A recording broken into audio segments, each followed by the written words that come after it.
Welcome to our channel. Today we how to subscribe to Shopify email for e-commerce SEO-driven email campaigns, full guide step by step clearly.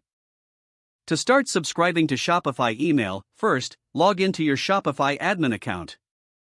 Once logged in, navigate to the Shopify App Store.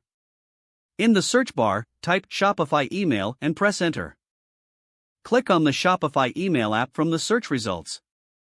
On the app page, click Add App to install it. Follow the prompts to grant the necessary permissions for the app to access your store.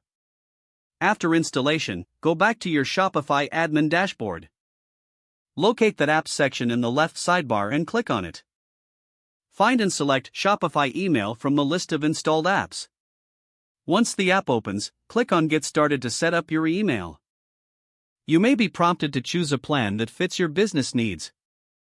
Select your desired plan and proceed to the setup process. To create your first email campaign, click on Create Campaign within the app. Choose a template that aligns with your brand's aesthetic and message. Customize the email by editing the subject line, body content, and images. Ensure your content is optimized for search engines by including relevant keywords. Once you're satisfied with your email, preview it to check for any errors. After reviewing, click on Next to proceed to the email settings.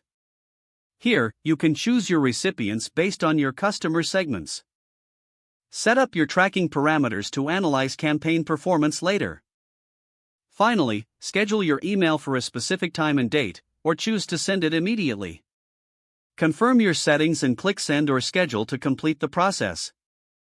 Your Shopify email campaign is now ready to reach your audience. If the page does not load, refresh the browser or try again in a private or incognito window. Make sure you are using the correct email address, then retype it carefully to avoid small typos. If your password is not accepted, use the reset option and create a new strong password you can remember. Check your spam folder for verification or security emails, then complete any requested confirmation steps. Enable two-factor authentication if available to improve account security and reduce unauthorized access risk. Don't forget to like this video and subscribe to our channel for more step-by-step tech guides.